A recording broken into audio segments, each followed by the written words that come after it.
Okay, welcome everybody to the Strings and Fields parallel session. The first speaker will be Dr. Itamar Alali, and I think he will be talking about gravitational decoherence and dark matter. Please. Yep, that's right. Thank you. Thank you so much. And thank you to the organizers as well for putting together this great conference. It's the first day, and I'm looking forward to seeing what we have for the next few days. So yeah, my name is Itamar. I'll be talking about gravitational decoherence, as you said, with some applications to dark matter. And this is going to be based on these papers here, which I wrote with my advisor, Professor Mark Hertzberg at Tufts. So let me get started. So I'll just be talking a little bit in the beginning about the motivation for this work and why we set out to answer this question. And then in order to discuss decoherence, it's going to be important to characterize the way that the dark matter will interact with its environment. So that'll be the next bit. And then finally, I'll discuss some of the results and the implications of this work. So first of all, why is this an interesting question? What is the question I'm trying to answer, and why is it interesting? Well, we know from quantum mechanics that matter can exist in superpositions, and specifically in sort of macroscopically observable superpositions. Sometimes people refer to these as Schrodinger cat states. Now, of course, we don't see these in everyday life. And one of the main reasons for that is because of decoherence. In fact, most matter interacts very frequently with its environment. And so decoherence happens very rapidly, and you don't see cats that are both dead and alive in real life. Now, what's interesting about gravity is that because gravity is such a weak force, it is possible that matter that interacts only gravitationally would have long-lived quantum coherence, because the interactions are just not enough to lead to rapid decoherence. And so this is sort of the genesis of this idea that since, at least for now, we know that dark matter at least primarily interacts through gravity, it's possible that a Schrodinger cat state, like the one represented here pictorially by this red and this blue distribution, some kind of macroscopically differentiable state, superposition state, could have long-lived quantum coherence. Specifically, when we're thinking about this, in a few moments, I'll be applying it to the case of axion dark matter. And for the purposes of this work, axions are just a scalar particle, which is treated classically or semi-classically as a scalar field. And so then the question will be, what is the rate of decoherence for an object of this type? So in order to answer that question, we need to discuss the way it interacts with its environment. So what I'm imagining is this Schrodinger cat state of dark matter made up of some state 1 and state 2, which is existing somewhere out in the galaxy. And then some particle in its environment will simply pass it by and scatter off of it. And so because the probe particle, which is here represented by psi, is scattering off of this superposition, psi will itself evolve into a superposition. And so it becomes inevitably entangled with the dark matter. And so the full state of the system will look something like this, where there's an entangled state between the dark matter and the particle.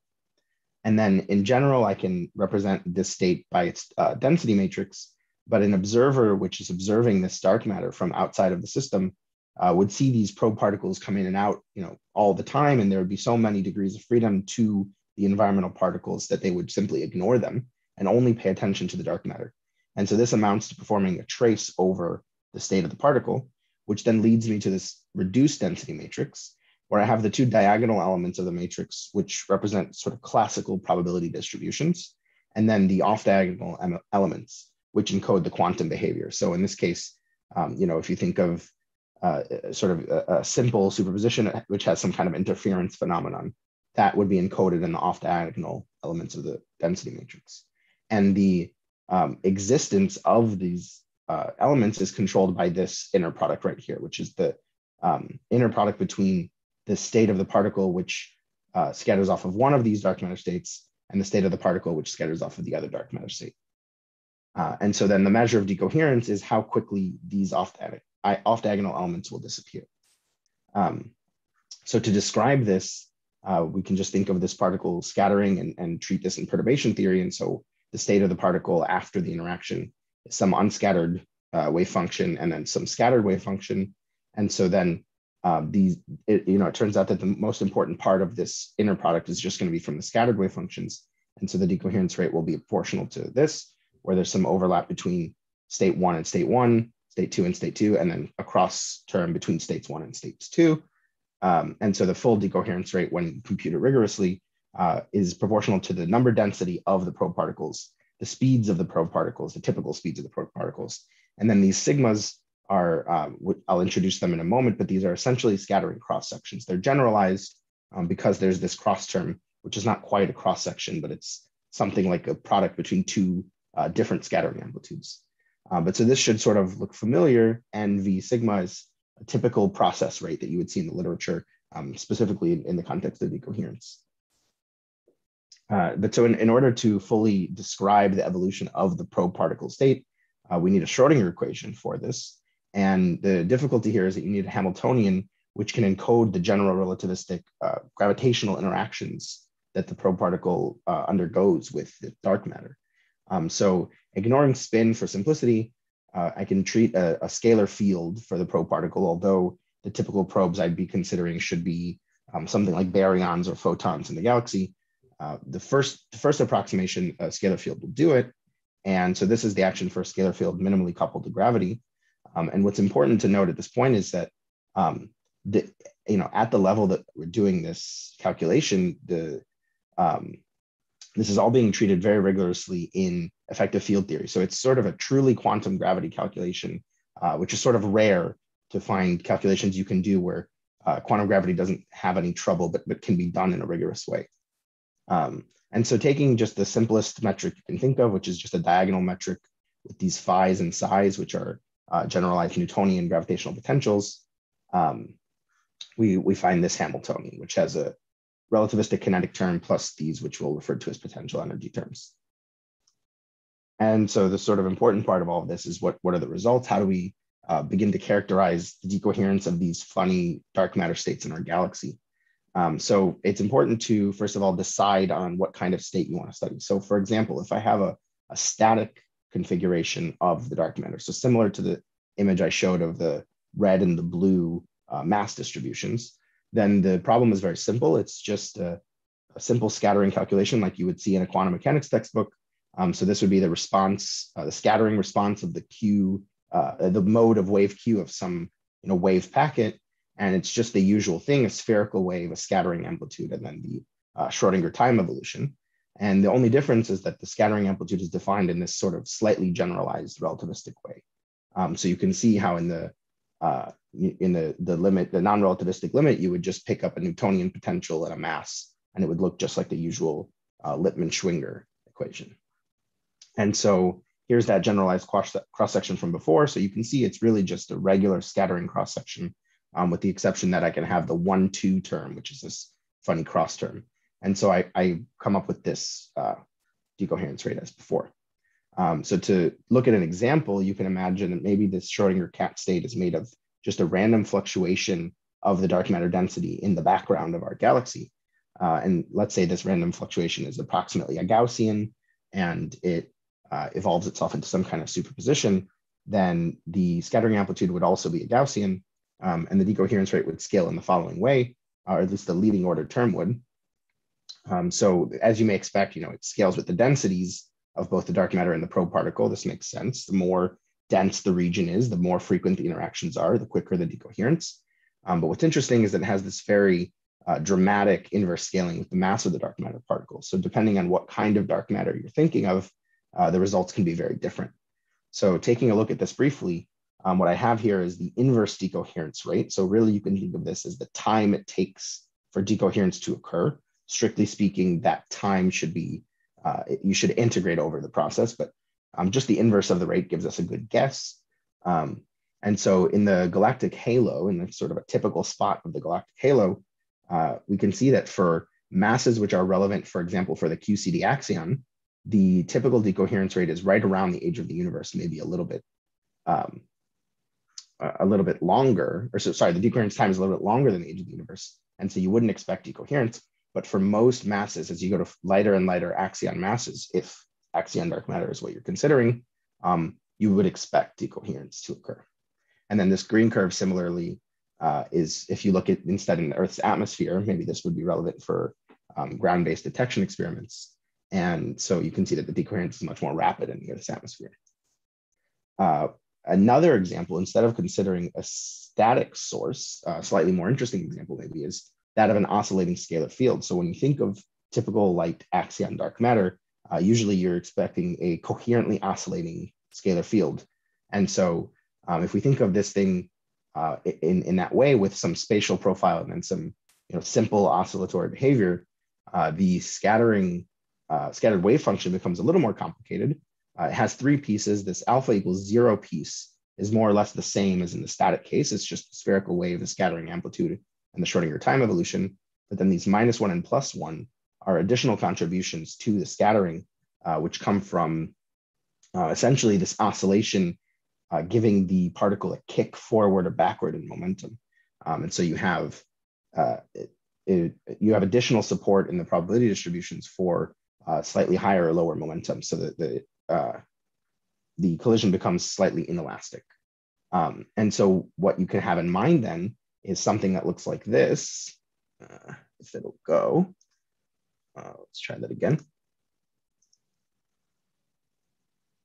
Oh, I guess it's not cooperating. Okay, so what I have in mind, oh, there we go. We got something to go, is a similar mass distribution as we were thinking of before, but where the superposition is now in the phase of the axions field. So it's not, it doesn't have any difference in the superposition states with the distribution of mass, but rather the phase of oscillation is slightly out of phase. And so this might be slightly more of a nuanced superposition, which may last longer. And so considering that superposition, there's all these details in terms of the dependence on the actual phase of the field, but the most interesting part is to look at these generalized cross sections here, which the only contributions that remain in this decoherence rate are these +1, +1, -1, -1, -1, +1. So if you recall, those corresponding to the alpha equals -1 and +1 in these scattering amplitudes, these are the pieces of the solution which either received a forward or backward kick in momentum. And so none of the contributions to the decoherence rate are related to the just typical usual scattering off of this mass distribution, but rather the particles that receive this kick. And so if we look again at the Gaussian example, you have that these scattering cross sections are still proportional to Gaussians. And importantly, the argument of the Gaussian is a transfer momentum. And so if the only contributions to this decoherence rate come from momenta that get a kick, then this transfer momentum will never vanish. And so in fact, this decoherence rate could become exponentially suppressed if this factor is big enough.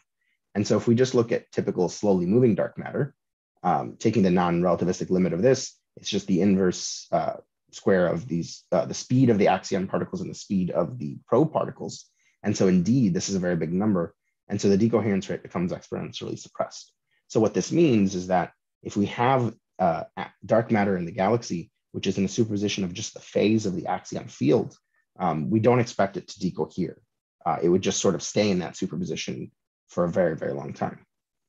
Now, on the other hand, if we can come up with a truly relativistic configuration, which involves fast-moving particles, we may achieve rapid decoherence of that object. So very briefly, let me just mention examples of where that could be. So in very dense boson stars, the axions that would make up these boson stars would be ultra-relativistic. And so for this mass and radius of the boson stars, for the dense boson stars, they scale inversely with the mass in this way. We would find a decoherence rate that looks something like this. So it's pretty quick. And then, of course, as you make the axion mass even lighter than 1 electron volt, this just gets faster and faster. And so we would expect appreciable decoherence. And lastly, near a black hole horizon, there's just generically going to be very high speed particles and high density. And so decoherence will happen very quickly. What's interesting about that is that if there's rapid decoherence near the black hole horizon, that means that any sort of Schrodinger cat state, which is very quantum living out in the galaxy, once it gets eaten by a black hole, as it approaches the horizon, it experiences decoherence. And then the state that crosses the horizon is going to be the most classical state. So this might have some implications for black hole information paradox, just thinking about what kinds of states cross the black hole horizon. Okay, so just to conclude, I hope I convinced you that, looking at gravitational decoherence is sort of a non-trivial thing to do, and that dark matter is special because it doesn't necessarily decohere as quickly as ordinary matter. And specifically that superpositions of the phase of scalar bosonic dark matter, light bosonic dark matter like the axion, may live for a long time. And then one just quick extra note is that this might also have implications for direct detection experiments. So for example, the resonant cavity haloscope experiments like ADMX, they have a resonant cavity which, when interacting with the axion, produces a resonant signal in the cavity, and it should be sensitive to the axion's phase. So if indeed a superposition state were to interact with this detector, maybe they should be considering something like a superposition of axion waves to try to look for an appropriate signal. So thank you for your attention. Thanks for the time, and I'll take any questions if you have any. Yeah, thank you very much. Any questions? I don't see any question in the text yet. So I guess your approach is applicable to dark matters, which only has gravitational interaction within the dark sector. Yeah, or at least is not all dark matter primarily. models. Yeah. Yeah, we did consider, self interactions in the dark matter for sure, and for example, an axion should have some self interactions. But to first approximation, the sort of the first line of defense will be the gravitational interactions. And so for most of these cases, appreciable decoherence is seen. Gravity is enough. In the case of the phase superposition, sort of the next step would be to look at whether self interactions will do this or not. Yeah. Okay, there's one more question. Can you read this? Yes. There's self interactions for axion dark matter with a different phase superposition. It's very interesting. What is the realistic initial state for these ultralight dark matter models?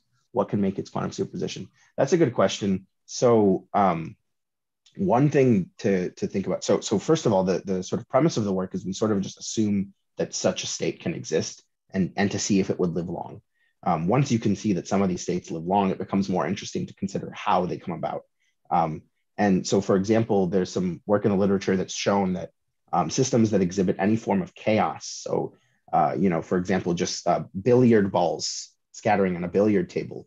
If you just let billiard balls go through many collisions and you turn off decoherence, the wave function of a billiard ball would spread enormously, and they would become in these sort of fuzzy superpositions.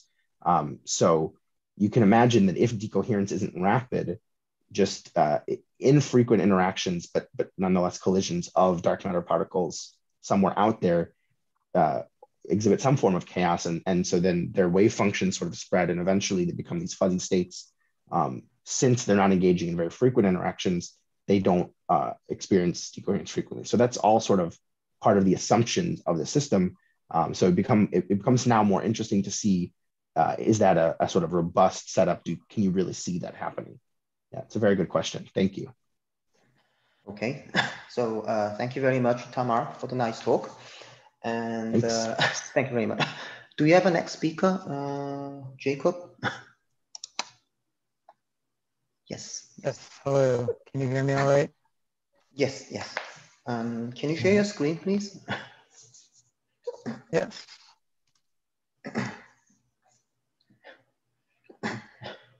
Okay. So let's just start.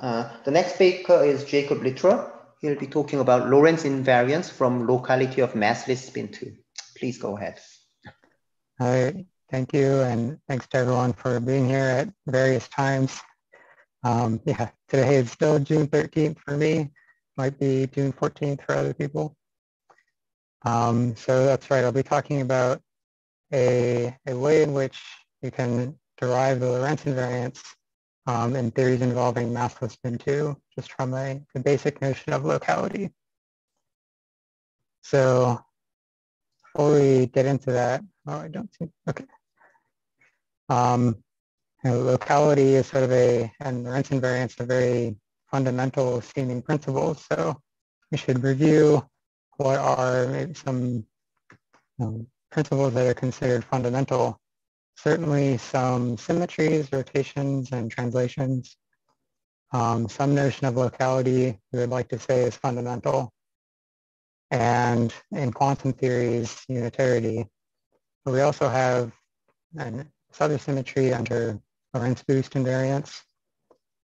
And if you include that, then this idea of locality is sort of has a one-to-one correspondence with causality. And so I would like to wonder, can we possibly relax the assumption of Lorentz invariance in fundamental theories? Can we write down a theory that satisfies these other principles, doesn't have any pathologies, but it doesn't have Lorentz invariance? Or can we derive Lorentz invariance from some other principles? And I'll eventually talk about spin 2, but maybe to explain the idea here and kind of motivate this, I'll first talk about spin 1. So there's been a significant amount of work on this already. So in particular, Kostelecki and collaborators have developed this idea that Lorentz invariance is actually not required in the standard model, and you can relax that symmetry without breaking any other nice features of the standard model. So in particular, one way to think about that is that the speed of light could be some different number for each particle in the model. So the photon could have some speed c, the electron could have some speed c, etc. And these don't all have to be the same. So in that sense, you could sort of say each sector is Lorentz invariant, but of course the full theory is not Lorentz invariant. And the amazing thing is that you can do that without causing any other problems. All right. And so the way that I'm going to be talking about locality, so in the context of spin 1, if we look at the locality of the theory without assuming Lorentz invariance, so if I just write down a theory of a single spin 1 particle, so like electromagnetism, but without assuming Lorentz invariance, and write down every unique operator at leading order, and then just look at a leading order process, like some 2-to-2 scattering process that exchanges one photon. And I just ask that that process satisfy a basic notion of locality. Then it turns out that the photon sector has to organize to be completely standard, just f squared. So that part of the theory, you could say, is Lorentz invariant. But in the matter sector, it does not need to be Lorentz invariant. You just need a conserved charge. So apparently you need some U1 symmetry of the theory. So the usual U1 of electromagnetism, but the theory doesn't have to be Lorentz invariant to be local in this basic sense. And so that's kind of the approach we want to take for theories involving spin 2 as well. And say, will this be more interesting? And yeah, it turns out we can dramatically improve on these results if we consider spin 2. So let's get into that. And to begin, we can just quickly review the usual Lorentz invariant theory. So here I've just taken the Einstein-Hilbert action and expanded around a flat background to quadratic order. And here the graviton field, h mu, is coupled to the energy momentum tensor of the matter sector. And now one way to see that this theory is local is by looking at this kind of process. So 2-to-2 exchange of some matter particle that exchanges one graviton. And here I've written out the exchange action for this process, which is essentially just taking this interaction term and replacing the h mu using the classical equation of motion. And on the second line, I've just broken up the energy and momentum tensor into its spatially covariant pieces in anticipation of the next few slides. But either way, you can see that this is local just because the only operators here are these inverse box operators. And so this tells you the graviton just propagates at a finite speed, which is the speed inside this box operator. And so the theory looks very nice. And by the way, this is also a gauge invariant way to see that the theory is local. So this is the approach that we'll take when we relax the assumption of Lorentz invariance in this kind of theory. So, all right, how do we do that? So I'd like to construct a theory for spin 2 with 2 degrees of freedom that does not assume Lorentz invariance. So I should be clear about what things I am assuming. Well, we want to talk about spin 2. So we need to keep rotation invariance. And I'll also assume the usual form of the coupling like I had on the previous slide, except this T mu nu that I'm coupling to is not the energy momentum tensor. So in particular, it does not have to be a conserved object. It's just some rank 2 source.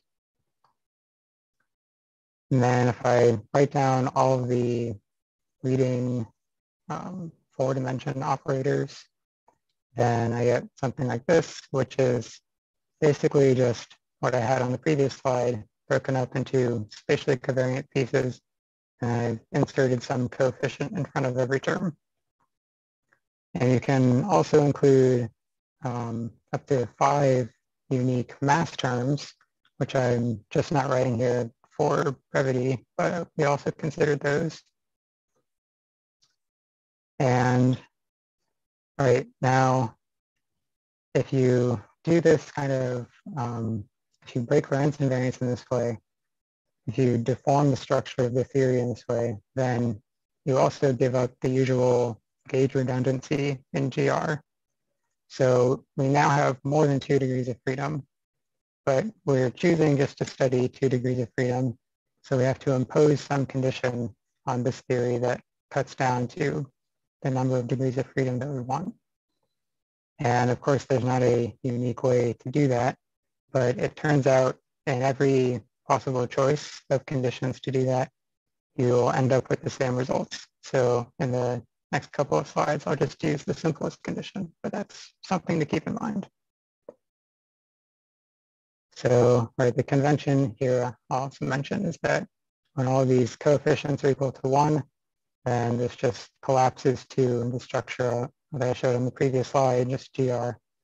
But if we just assume that there's some real coefficients, then this theory does not satisfy Lorentz invariance. So that's our starting point. And now, so again, consider this kind of process where 2 matter particles just exchange a graviton in this theory. And we can write down the exchange action, so from the equations of motion. And now we can see that there are several non-local terms here. So we have all of the terms that I showed from GR, all of these local terms, for example. And now we have some terms that have inverse Laplacians. So these are instantaneous, which make the theory non-local. So if we want to require that this theory be local, you can see that this will give us some conditions on these coefficients. So these A1, 2, 3, etc. are just some combination of the coefficients from the action, and some are more complicated than others. So requiring that the coefficient of the non-local terms vanish gives us some conditions on the coefficients of the action. And like I said, this was the simplest way to cut down to 2 degrees of freedom as an example. And it turns out in every way that you can of cutting down to 2 degrees of freedom, you'll end up with the same conditions on the coefficients of the action. So you'll get the same results. So let me summarize what those are. So just requiring this basic notion of locality, there's no instantaneous terms in the exchange action. We find, well, first of all, let me come back to those mass terms that I mentioned. If you include all the 5 possible mass terms, then for 2 degrees of freedom and locality, all of those mass terms have to vanish. So let me be clear that, of course, in Lorentz invariant, spin 2, just requiring 2 degrees of freedom requires the mass to vanish. If you don't assume Lorentz invariance, then you can actually have 2 degrees of freedom consistently, but still have mass terms in the Lagrangian. So it's actually locality that requires those masses to vanish. And then also requiring that the exchange action is local.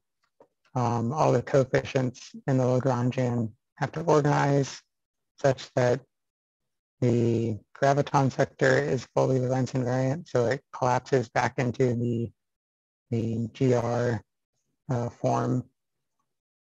But then additionally, so further than with spin 1, the matter sector also has to be Lorentz invariant. So we can identify this source T mu as being the energy momentum tensor of the matter sector. And yeah, we can show that this explicitly must be conserved. So the only conserved rank 2 tensor in the game is the energy momentum tensor. So just to summarize this result, it's kind of amazing in some sense that with spin 1, so we're just talking about a single spin 1, so like a single photon, this basic notion of locality only requires that we have this global U1 symmetry. So just the usual U1 of electromagnetism. So we have a conserved charge, but the theory does not have to have Lorentz invariance. But if we include spin 2, then not only does the graviton sector have to be Lorentz invariant, but whatever matter sector that it's coupled to also has to be Lorentz invariant self-consistently. So this gives us a new picture of kind of the reason nature is Lorentz invariant, which is that everything is coupled to gravity. And to do that, it has to be Lorentz invariant, assuming locality as a fundamental principle. And so it is sort of emboldened by the strength of this approach. We can try to relax some other symmetry. So if we go back to that fully general theory that doesn't assume Lorentz invariance, if we also relax the assumption of time translation invariance by making all of these coefficients arbitrary functions of time, and we can try to play the same game in that theory. And it will go sort of the same way where you have to cut down to 2 degrees of freedom, and there are multiple ways to do that. But if you just take the simplest approach, so starting from a flat background and doing the same thing, you again find that these coefficient functions have to organize so that the theory is Lorentz boost invariant. However, there is some residual breaking of the time translation symmetry. So after requiring locality, you get back GR plus some other terms with a coefficient that is explicitly a function of time. And this alpha here is just some real coefficient. And it turns out that working to the same order that we've been working to, just a leading order, these extra terms are simply the Gauss-Bonnet terms. So this is how you would usually write it. So these curvature squared terms. And without a function of time here, this is just a surface term in 4 dimensions. So we usually don't include it when talking about GR, although it satisfies all the same symmetries as the Einstein-Hilbert action. With a function of time here, this is not a surface term, and we can include it. And then working to leading order, we can identify these extra terms we're left with as identical to the Gauss-Bonnet terms, where this alpha t is related to this function of time by this relation. And we're not totally sure what to make of that. Why locality would prefer to have the Gauss-Bonnet terms as well instead of only the Einstein-Hilbert terms. But yeah, so that's what we end up with. And as I said, we restricted to a flat background here, but it's important to note that if you include dimension 3 terms, you can possibly recover a cosmological background. So yeah, that would be important to try to look at as well, although it becomes more challenging to do the calculation in our approach. And our notion of locality, if there's no instantaneous signaling, may become more subtle on such non-trivial backgrounds. But these are all other things that one could look at. And that's all I have to tell you about. So thank you very much for your attention, and I'm happy to answer any questions. Okay, thank you very much for the nice talk. Is there any question from the audience? Maybe in case somebody's typing. You considered continuous deformations of Lorentz invariant theories by adjusting parameters. Can you have comments on some extremely different theories like Hojava-Lifshitz gravity, if you're familiar?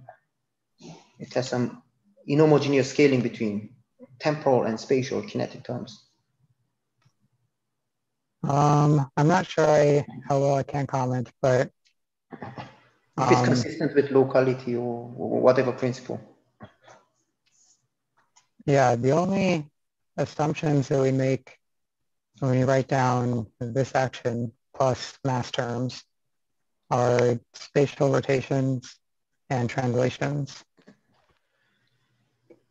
So yeah, maybe I'm not familiar with what you're trying to ask, but is there something else that you think we could include? It's okay. Yeah. Do you see another question on the text in the chatting text? Yes. So the question is it possible to relax your assumption about 2 degrees of freedom? So maybe this is what you're getting at as well. So Harava type gravity has this dispersion relation omega squared equals k to the 4. And so, yeah, one could say only assume 5 degrees of freedom if one wanted to include masses as well. But that's right, our assumption here is that we're studying spin 2. So if we choose to study spin 2, then we have 2 degrees of freedom, or maybe 5 degrees of freedom if we want to say that. But if we start adding other degrees of freedom, then okay, maybe we have spin 2 plus a scalar or something, which one could of course also do. But yeah, our choice here is that we wish to study spin 2.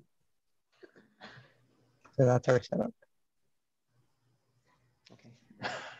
Okay, thank you very much, Jacob, for the nice talk. Thank you. Okay. Our next speaker will be Kevin Cahill. I see he's around, yes.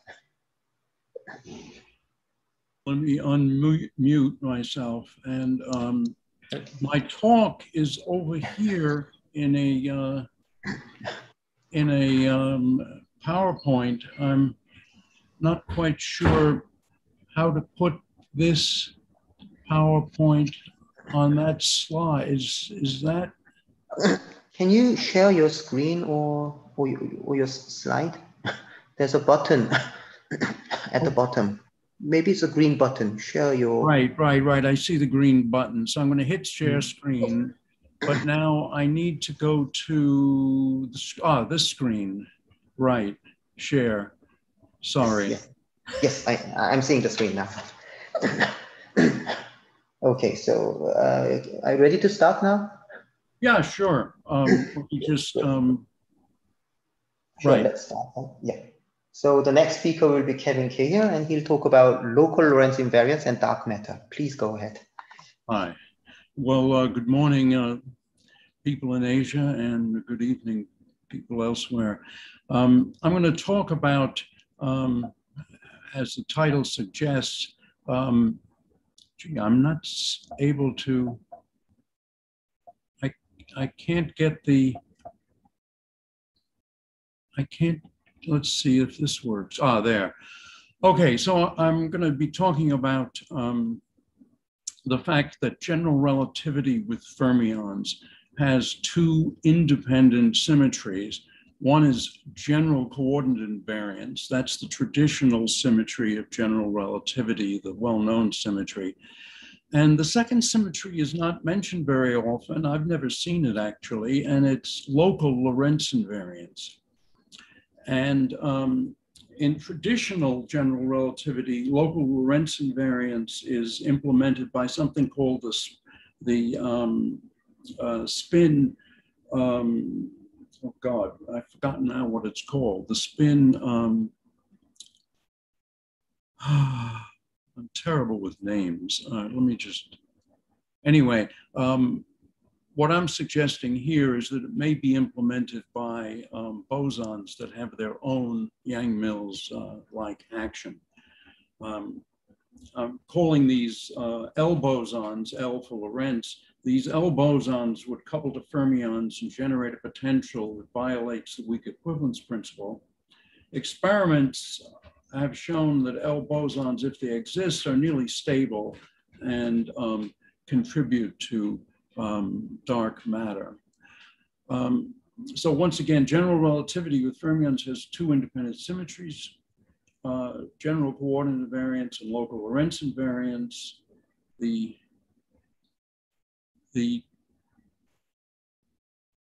So I'm confused as to, all right, anyway, in standard formulations, local Lorentz invariance is implemented by the spin connection, here this omega sub I.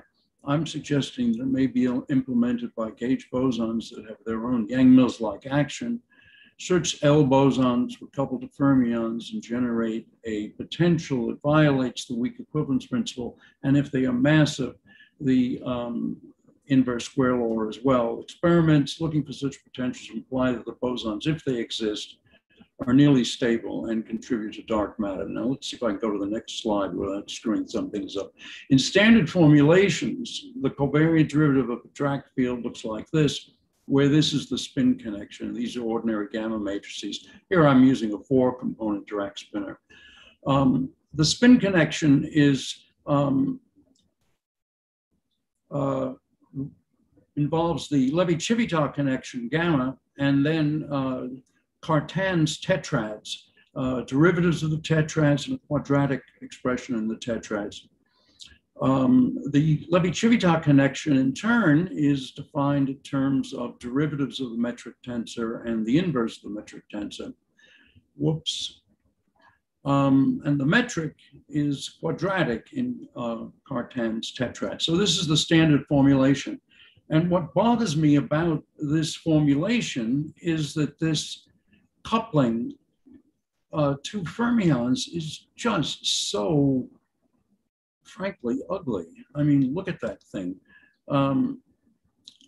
And since the metric is quadratic in the tetrads, the spin connection, the traditional spin connection is of 6th order in the tetrads, because we have here second order, so that's 4th order, 5th, 6th order. Now, in the standard model, we're accustomed to associating a gauge field with every symmetry. And the gauge field has its own action, a Yang-Mills action. If this pattern extends to gravity, then local Lorentz invariance would have its own gauge fields, 3 for local rotations and 3 for local boosts. I'm calling these L bosons L for Lorentz. L bosons gauge local Lorentz transformations. And here then the expression of the covariant derivative acting on a Dirac spinner is like in an ordinary, like in the standard model, namely it's some sort of matrix times a vector field. And these L bosons then define a field strength as the commutator of the covariant derivatives. and they have their own Yang-Mills action. That's what I'm suggesting. Now let's look at a general coordinate transformation and the way I distinguish between a general coordinate transformation and a local Lorentz transformation. The general coordinate transformation acts on coordinates and acts on world indices. Whoops, sorry. And so a gauge field, electromagnetic field, transforms this way under a general coordinate transformation. On the other hand, the Cartan's tetrads transform this way with no change on the Lorentz index. A Dirac field under a general coordinate transformation just changes by virtue of the change in its coordinate.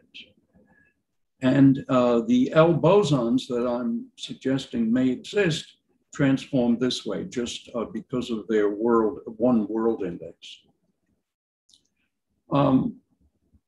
A local Lorentz transformation, on the other hand, acts on Dirac and Lorentz indices, but leaves world indices and coordinates unchanged. So the electromagnetic field is totally unchanged. The Cartan's tetrads transform according to a Lorentz transformation. A Dirac spinner transforms this way with no change in the coordinates. And the L bosons transform this way like a Yang-Mills boson. Just to check that the Dirac action is actually invariant on the local Lorentz transformations, we can just recall these standard formulas for how gamma matrices play with Lorentz matrices. And from that, it follows that whoops, what happened? That gamma contracted with the Cartan's tetrads is invariant. And so the Dirac action density itself just turns into this expression. And because this derivative is actually covariant, you just get a D inverse. And then this structure, this D inverse adjoint goes across via this relation. And then D inverse on the contracted gamma with the tetrad just leaves something invariant. So the Dirac action density is invariant under a local Lorentz transformation, no coordinate transformation. By the way, this is different in the case of flat space. In flat space without tetrads, there's a conspiracy between the how the Dirac matrices and the space-time transformation of a flat Lorentz transformation and flat fat Minkowski space-time, how those things conspire to make the Dirac action invariant. Anyway, the matrix of Lorentz gauge, let's say L boson gauge fields looks like this. If you expand the Dirac matrices, it has a Hermitian part that looks like that. Now, what about these L bosons? They may be massless, and that's probably the most likely case. On the other hand, a Higgs mechanism is possible. And for example, the time component of a field that is a world scalar and a Lorentz vector, if it got a non-zero average value in the vacuum of our pocket universe, suppose it did, well, then the kinetic action of this field that I wrote as V, I guess V for vacuum, it would give masses to the 3 L bosons that gauge boosts. Now, if the L bosons are massless, then experiments show that their coupling to fermions is very weak. Now, in fact, no experiments have been done looking precisely for L bosons. Instead, what's been done is experiments looking for bosons of or departures from Newton's law of gravity or from Einstein's law of gravity. And the limits on these are very, very severe. And consequently, the L bosons, if they exist and are massless, they interact very weakly of order gravitational weakness. And so they were not in thermal equilibrium in the early universe unless our pocket universe was had reached Planck temperatures. So they don't affect the transition from the era of radiation to the era of matter. On the other hand, if the time component of this field D, that's a world scalar and a Lorentz vector, if it is non-zero, well, the change in the angular momentum generators looks like this, and it basically commutes with the parts of the fields of the standard model, so it wouldn't really show up any breaking of angular momentum. Now, massive L bosons coupled to fermions and make Yukawa potentials, and the standard way to, or a standard way to parameterize these is to, or at least the way I do it for the case of L bosons as opposed to general fifth force bosons, is with a parameter alpha, a scale lambda, and mass factors out in front. But this alpha has to do with how many fermions are in a given mass and also a coupling constant. Now, I'm going to review some of the experiments.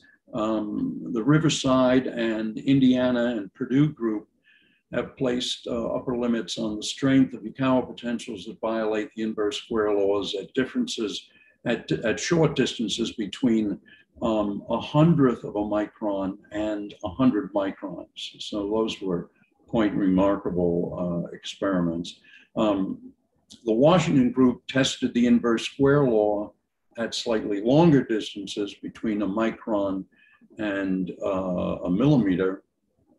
A Chinese group, interestingly enough, at Wuhan, tested the inverse square law from 2 microns to 3 millimeters. And the Washington group tested the weak equivalence principle over longer distances from 1 centimeter to 10 to the 13 meters. And so you see these limits are that the strength is quite weak. Recent measurements by the microscope satellite mission have lowered the upper limit on the strength of Yukawa potentials that violate the weak equivalence principle by about an order of magnitude, again, between 1 centimeter and 10 to the 9th meters. So summarizing all that data, what we can say is that there's a region that's excluded, and the scale for these various scales in meters, from 10 to the -9 to 10 to the 9th, that's 18 orders of magnitude. And here, 30 order of magnitudes of strength. This is basically what's allowed, the white region. And this region in here is a region in which massive L bosons would contribute something to dark matter, but not all of dark matter. On the other hand, if we're over here, the L bosons would contribute to more than the known amount of dark matter. So I think the summary is that L bosons were in massive L bosons were in thermal equilibrium at very early times. Experiments put upper limits on the strength of the potential between fermions for L bosons of a given mass. These L bosons therefore interact weakly and decay slowly, and therefore are still around. So the experimental upper limits, in a curious way, point toward dark matter, not away from it, because they say that if massive L bosons exist, they're still here. Experiments put lower limits on the masses of L bosons that interact with a given strength. And whether massless or massive, the L bosons contribute to dark matter if they exist. On the other hand, the contribution of massless L bosons would be very, very small. I'm afraid that this is a duplicate slide, effectively. Conversations with Rusba Alaverdi, Francis Yan Sirosine, Bobby Middleton, and Leanne Yenavu improved this talk. And here's the first page of that paper that describes all of this in much more detail. And on the left is an advertisement for the second edition of my book on mathematics. So I gather that I have ended early, which I hope doesn't upset the schedule. That's good. Thank you very much. Thank you very much. Thank you very much for the talk. Is there any question from the audiences?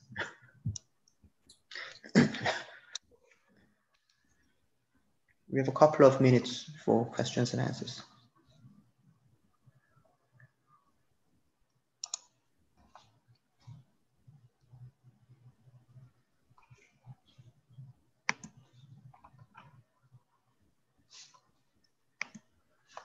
I don't see questions from the text yet. Hope nobody's texting.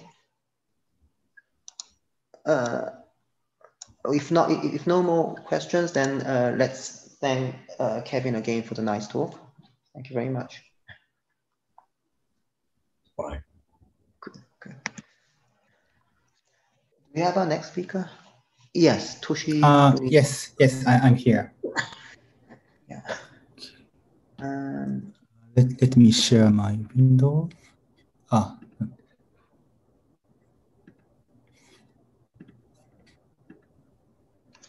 Do you see my slides? Yes, I do. Yes. Okay, great. Okay, so the last speaker of this session will be Toshifumi Nomi. He'll talk about gravitational positivity bounds and the standard model. Please. Yeah, thank you very much for introduction. I'm Toshifumi Nomi from Kobe University. Today, I'm going to talk about this paper with its collaborators about gravitational positivity bounds and its implication for standard model. So here is an outline of my talk. So my talk is about the so-called positivity bounds on low energy scattering amplitude, which provides a criterion for low energy FT to be UV completable in the standard manner. And in particular, when applied to gravitational EFTs, this provides a Swampland condition. And actually, recently, there was an interesting paper by these people, which is about implication of positivity to QED coupled to GR. And they found some several puzzles. And motivated by this work, we extended the analysis to the standard model. And as I explain later, we resolved some of the puzzles in this context. So this is the outline of my talk. And in the following, I will explain these three things one by one. Okay, so let me start from positivity bound. So the basic idea of positivity bound is to relate UV and IR by using fundamental principles such as unitarity. And in this context, an important questions are what are consistency conditions for EFT to be UV completable? And in particular, it is another interest is in clarifying where is the cutoff scale lambda, where the UV completion has to happen. And positivity bounds provide a quantitative criterion for quantitative answers to this question by using consistency of scattering amplitude. So let me explain this idea.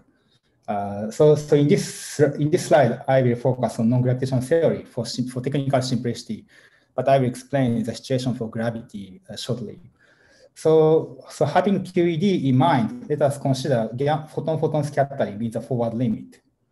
And in this figure, I plotted analytic structure of this amplitude.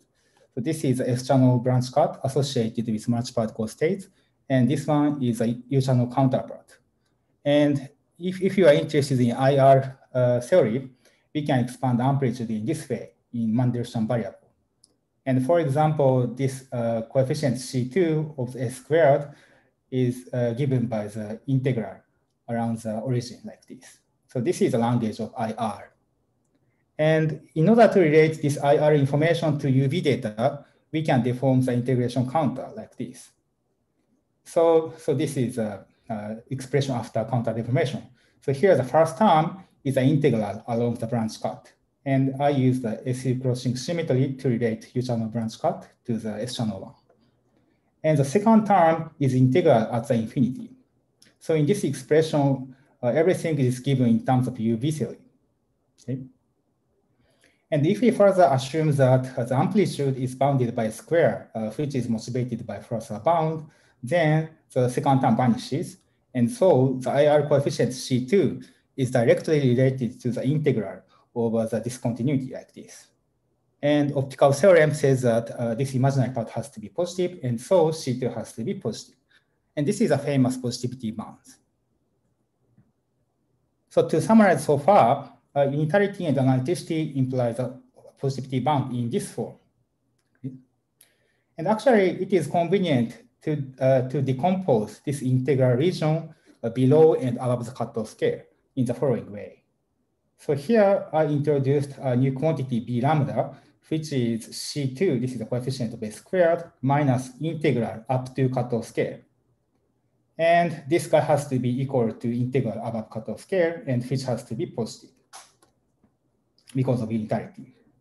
And an important point is that this B lambda is calculable within EFT because C2 is IR coefficient, and also this amplitude is below the cutoff scale. And another remark is that B lambda monotonically decreases as lambda increases.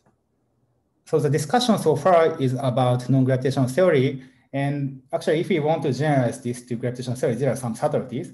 But even though I will skip details today because of time limitation, but what we can say is that if we assume weakly coupled UV compression of gravity and what we call single scaling behavior of ledge amplitude, then one can derive the following approximate positivity. So here, MS is a mass of higher spin resisted. So if you are interested in this detail, please look at our paper or very nice paper by Tokuda, Aoki, and Hirano. So anyways, so if we, by using consistency of scattering amplitude, we can show that this B lambda, which is a quantity calculable within EFT, has to be approximately positive. So this is a positivity bound. Okay. So now let me explain its implication for QED coupled to gravity, mainly based on this paper by the Imperial group. So the idea is the following. So let us identify QED coupled to GR as a low energy EFT. And then we can ask if this, this gravitational QED is UV completable or not. And in particular, we can also ask where is the cutoff scale of this theory. And to answer this question, we can use gravitational positivity introduced in the previous section. So as I mentioned, the positivity says that this quantity, which is calculable within EFT, has to be approximately positive. And so to compute this amplitude, we can use QED coupled to GR. And actually, there are only three types of relevant diagrams at the leading order in the loop expansion. So here, this guy is a QED box diagram, which exists even in the non-gravitational theory. And on top of that, we have a GR contribution. So this one is graviton exchange, and this is one loop correction to graviton exchange diagram. And on top of that, we have some contribution from degrees of freedom above the cutoff scale. So this is the amplitude, and based on this diagram, we can compute the quantity B lambda, and we can discuss implication of positivity. So let me call the quantity B corresponding to each diagram like BQED, BGR, and BUV. And now it is straightforward to compute this quantity B. And so by noticing that QED amplitude is bounded by a square at UB, we can show that C2 is given by some integral like this. And afterwards, we can show that this BQED is given by integral of this box diagram from lambda squared to infinity. And after some computation, we can show that this quantity is bounded by lambda to the fourth. So this is a contribution from QED diagram. This is bounded by lambda force. And another contribution coming from GR diagram, which is given like this, it's given like this.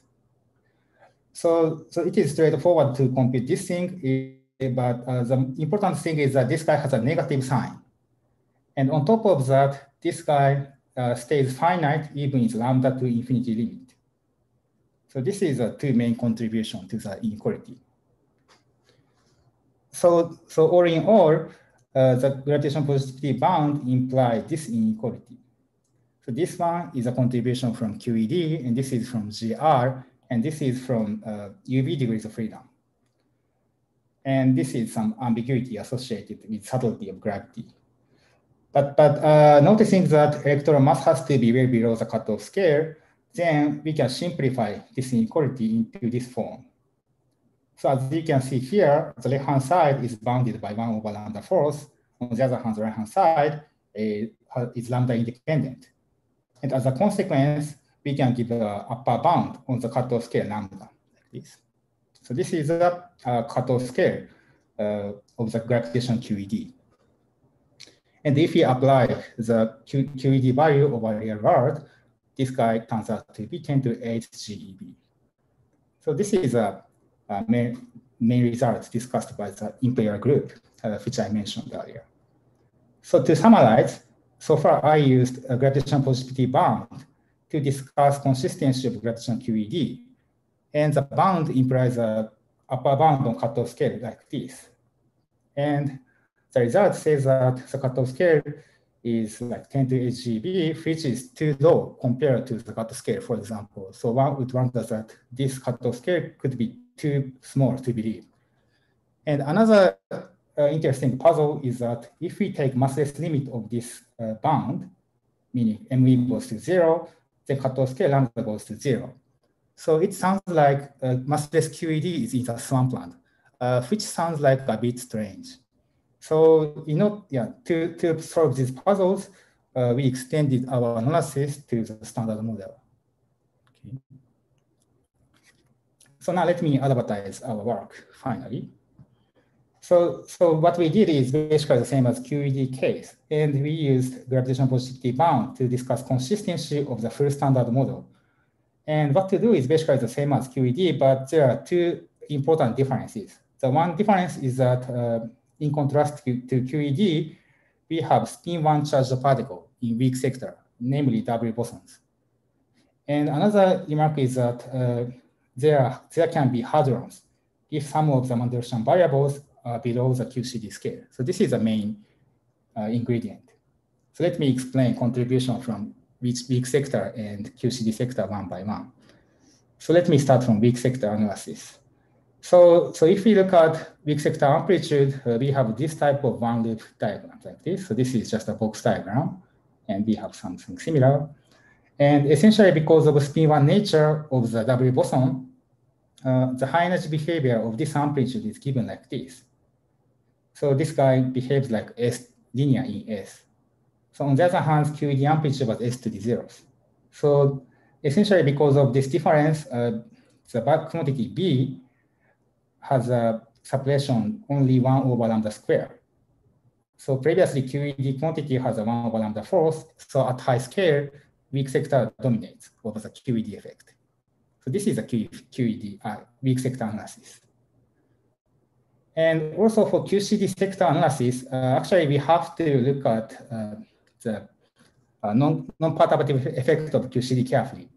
So the quantity B is given by integral of the imaginary part of the amplitude at high energy.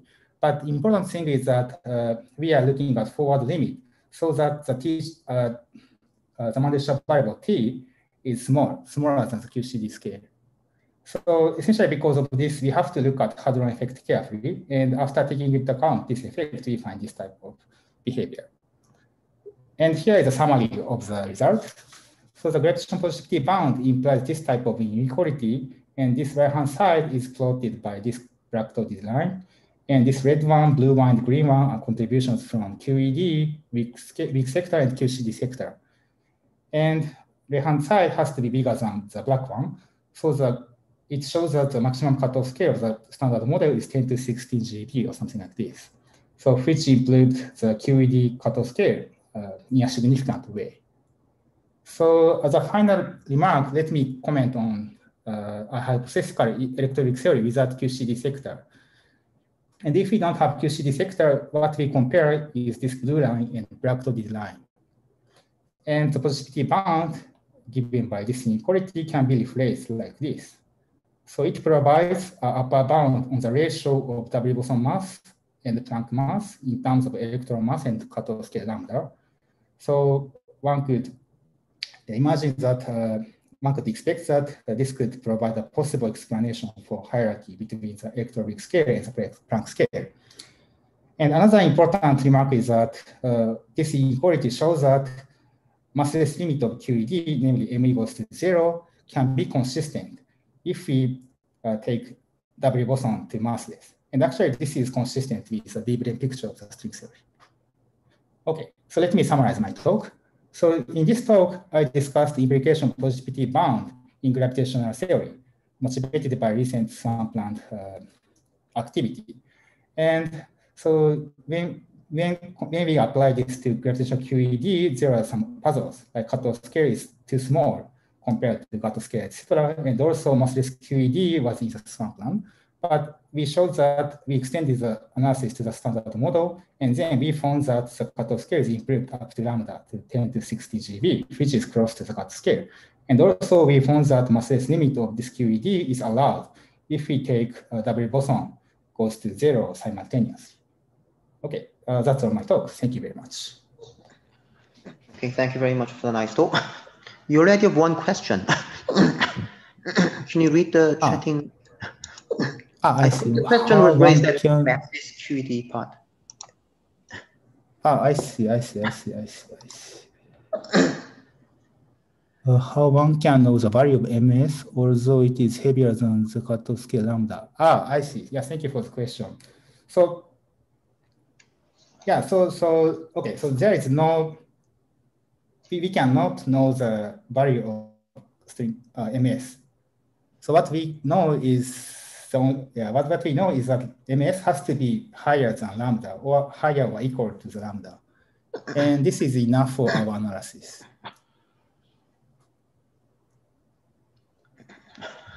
Any other questions?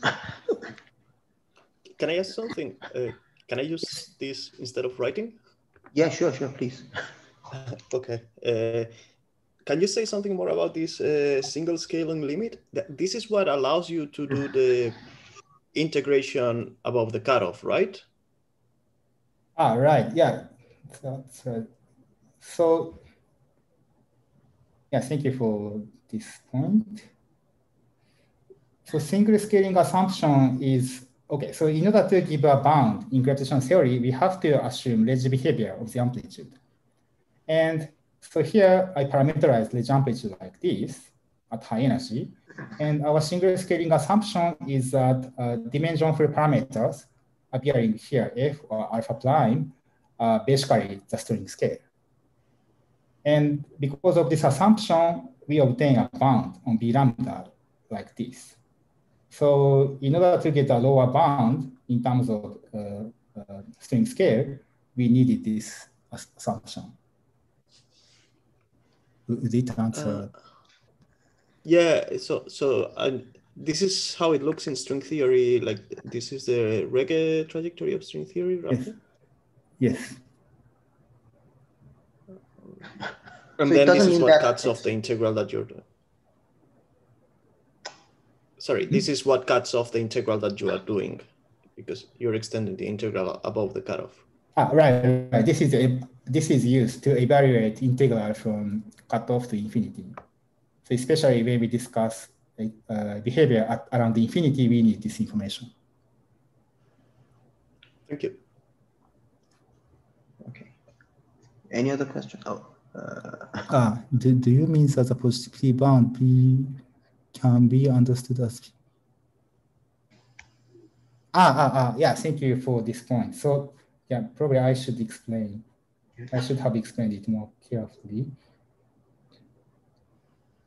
So this is a result without making any assumption. And now we can compare this thing and this thing. So So yeah, when we compare these two things, the contribution from this guy always dominates over this ambiguity under the assumption like ME is much below the cutoff scale. This is what I mean. Will it answer to your question? Yeah, thank you very much. Any more questions? May I ask? Hi. Sorry. Fluorescer bound cannot apply for the string theory? Okay. Yeah, thank you for this point. So in the standard derivation of Fluorescer-Martin bound, we have to assume that the theory has a gap. So in massless theory, it does not apply. But what we know is that string theory satisfies Fluorescer-Martin bound. So I mean, the standard derivation does not apply to massless theory, but no example of UV complete quantum gravity satisfies this property. Thank you very much.